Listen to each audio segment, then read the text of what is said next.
The key is seeing a truth that's been hidden from our view and bringing it to light. And yeah, and so it's tender and deep work, and people need to know that's what they're getting themselves into, right?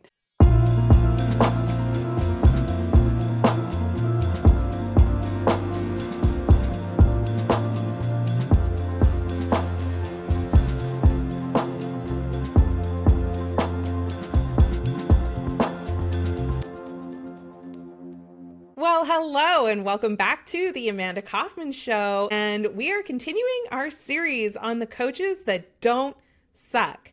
So, of course, Darla Ledoux needed to join me on this episode. Darla, welcome to the show. I'm so glad you're here. Thank you. We had such a great conversation when I had you on my show, so I'm so excited. I know, I know. And like, okay, so our whole background, dear listener, is Darla and I met through a mutual connection that we both just absolutely adore. And she was like, I feel like, Amanda, you should know Darla. And said the same thing to Darla. And so I wound up on her podcast, and now we're talking here.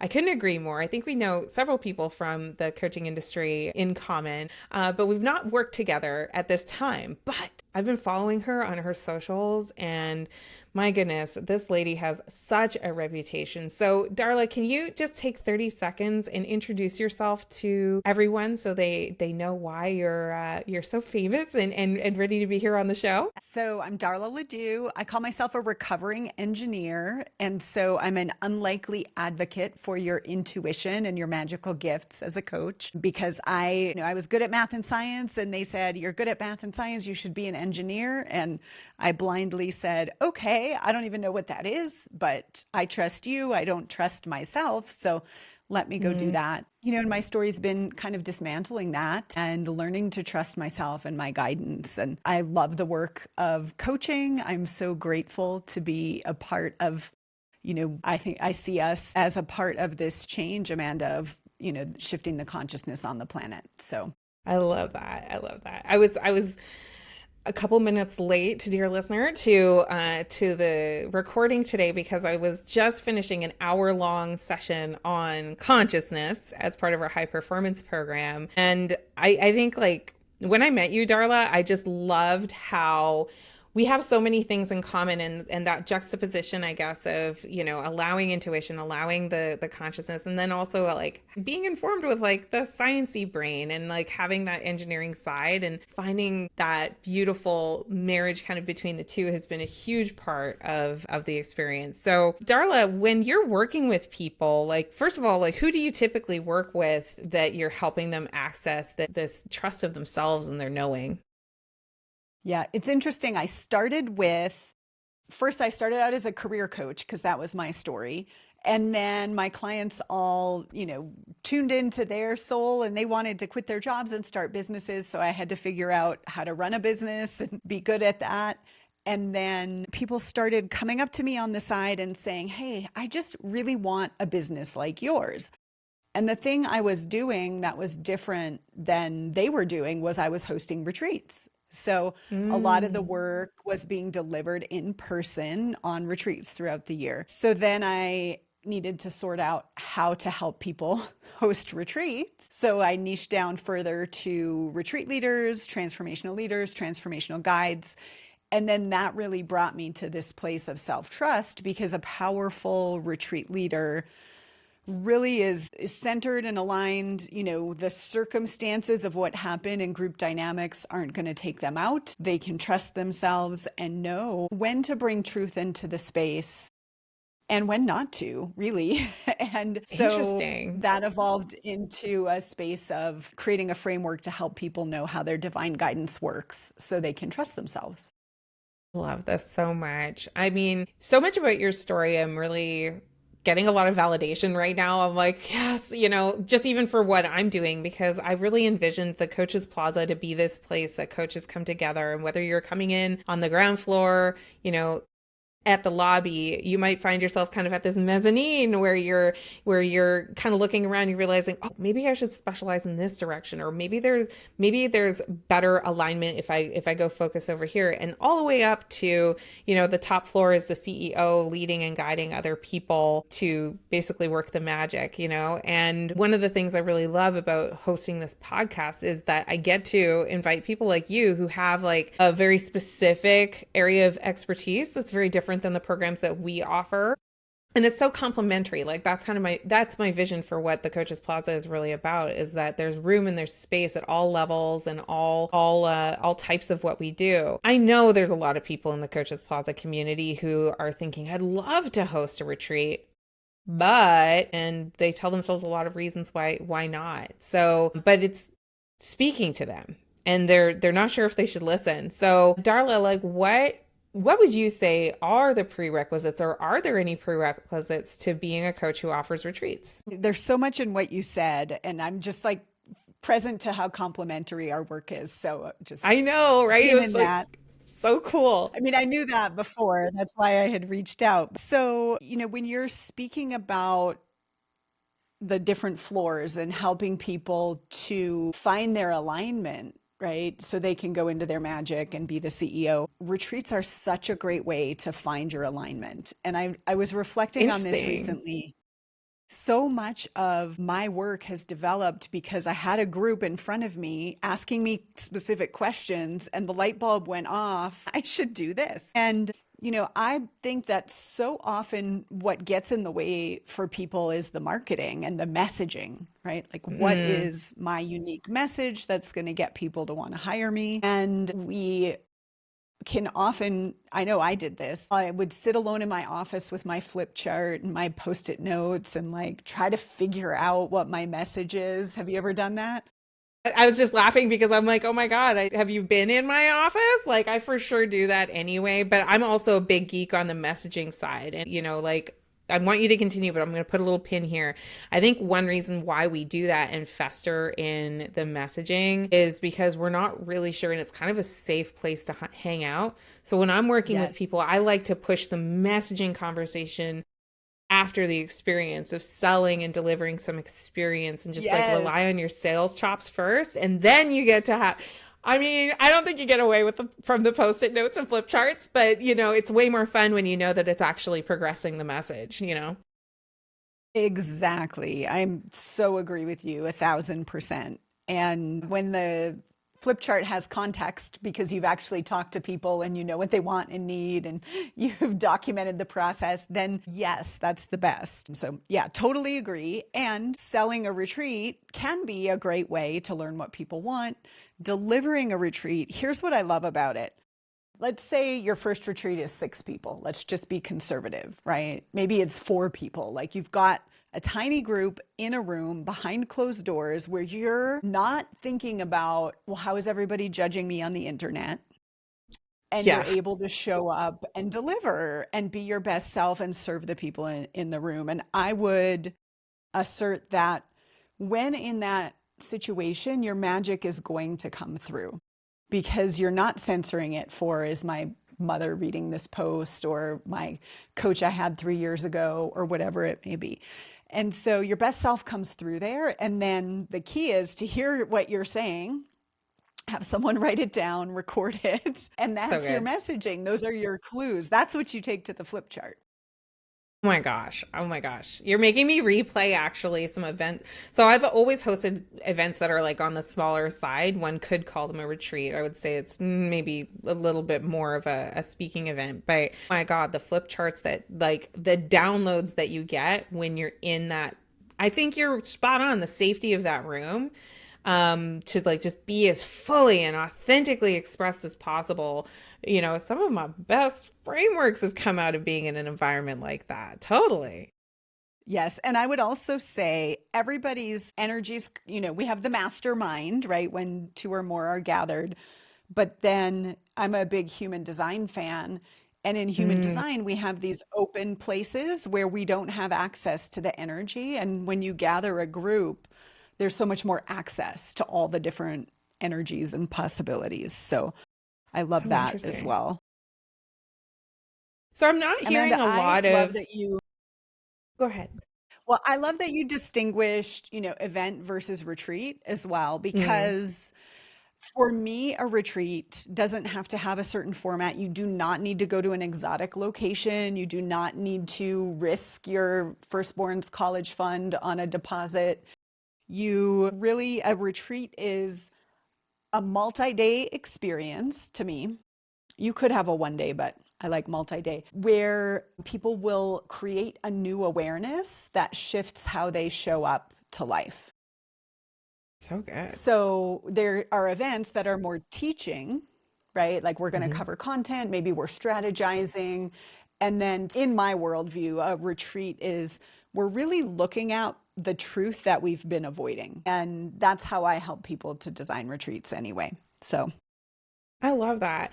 you So were going to what say role, something. and maybe I've already lost it. It's gone. But it's okay. It's all good. I love how organic our conversations get. So I'm just curious, what would you say the role is of things like the venue and like what are maybe some do's and don'ts Mhm. that someone might consider? Let's just say they're giving themselves that permission to host that intimate retreat.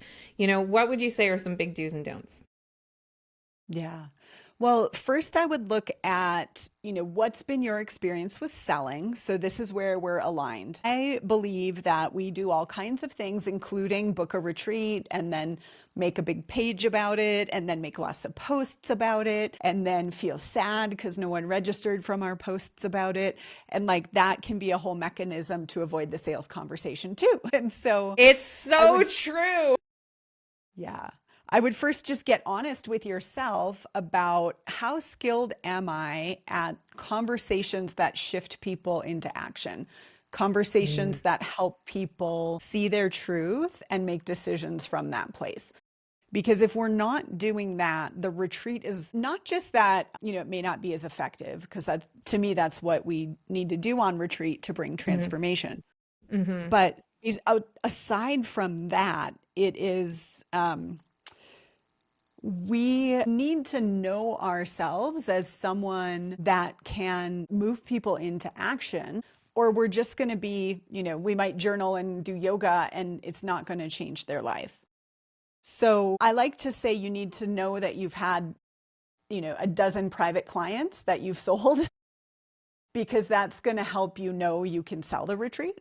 And it's also going to help you know you can deliver it. And I know where I was going to go. It's one thing to sell information, right? mhm. And you're just saying, oh, I'm going to teach you this, this, and this. But it's another thing to sell transformation, because that's risky for people. Because when we transform, like the way I teach it, the key is seeing a truth that's been hidden from our view and bringing it to light.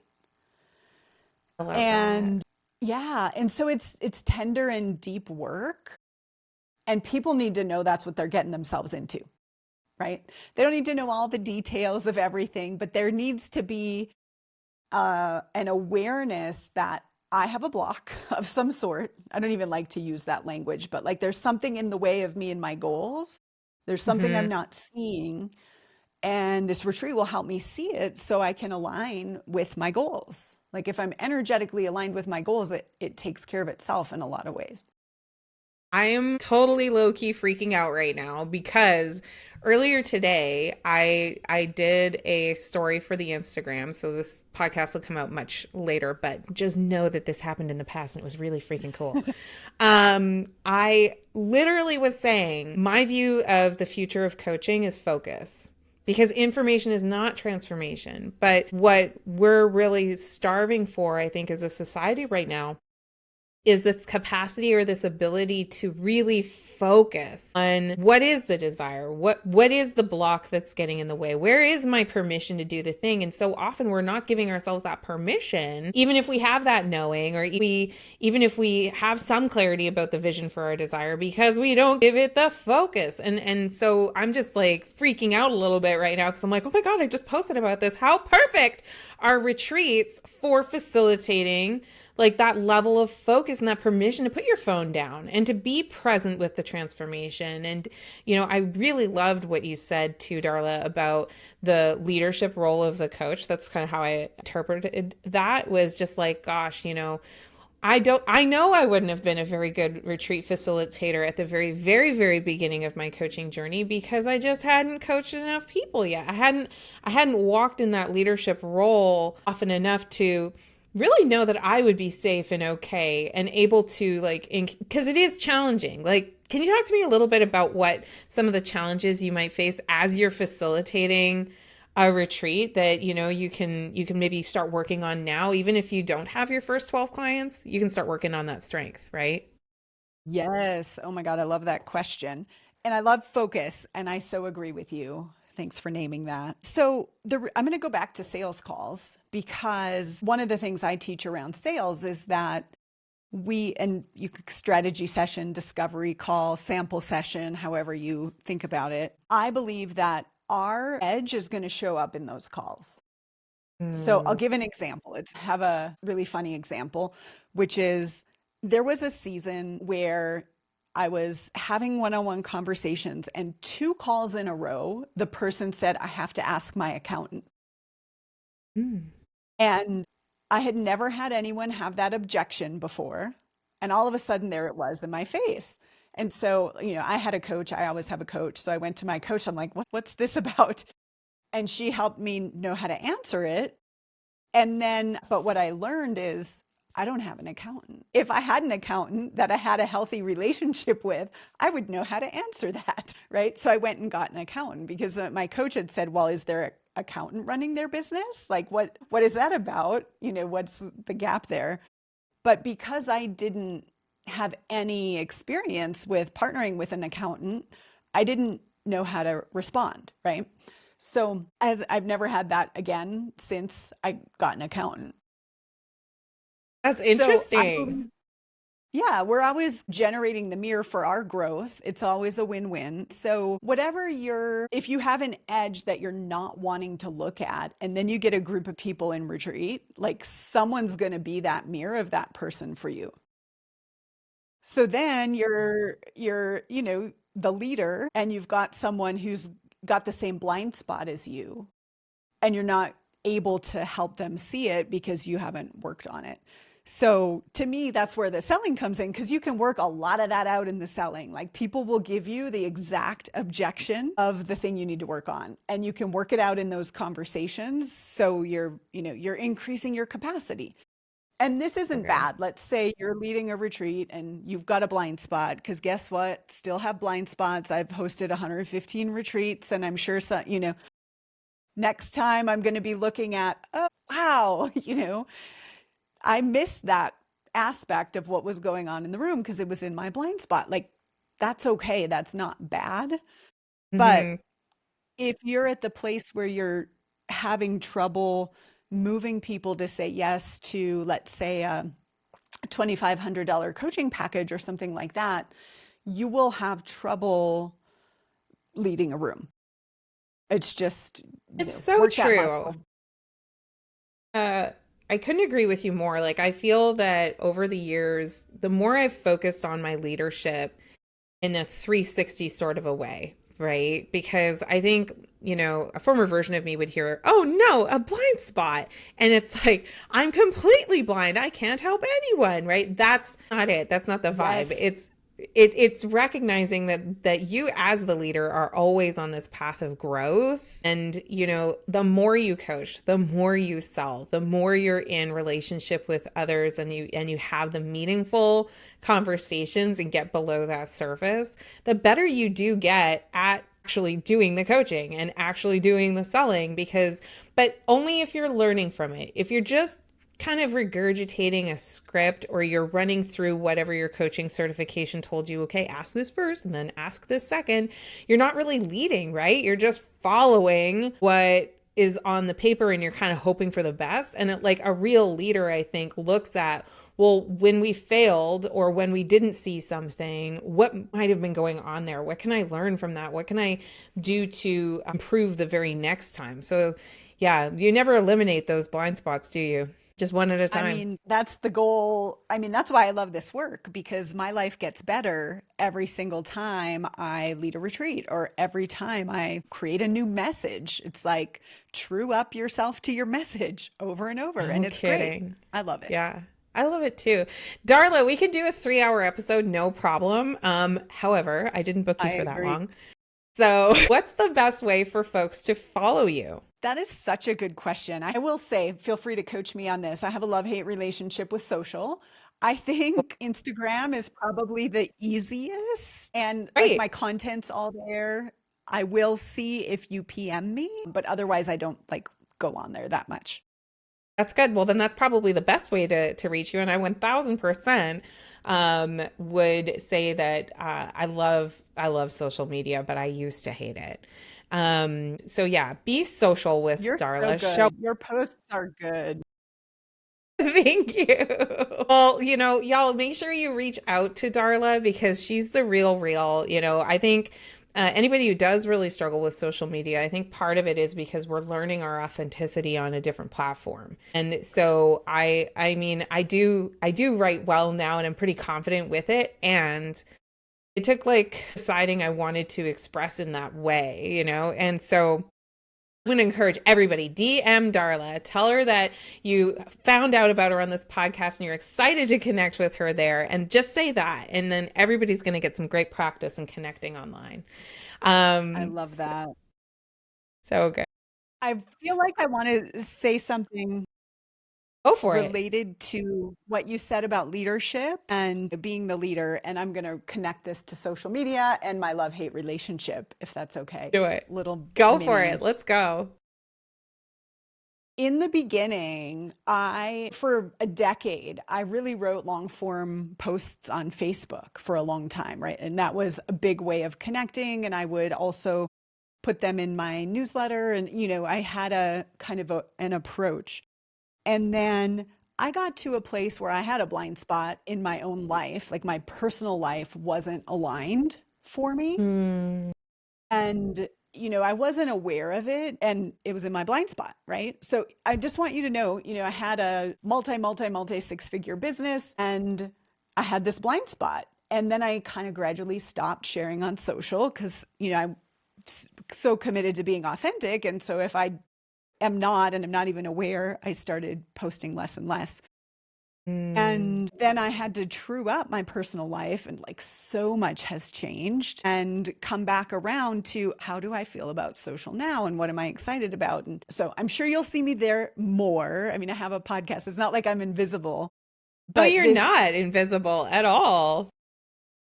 I want to normalize the process. I mean, that's my mission, right? Is to normalize transformation. And when we go around thinking that when I'm perfect, I'll post on social, or when I'm perfect, I'll host a retreat, or when I'm perfect, I can help other people, it's not ever going to happen. And like, I feel 100% okay saying, like, oh, wow, I was out of alignment in this area and I stopped posting on social because I had like this energy barrier. And I just that got a really happens. crazy idea that I did not check in with you on at all.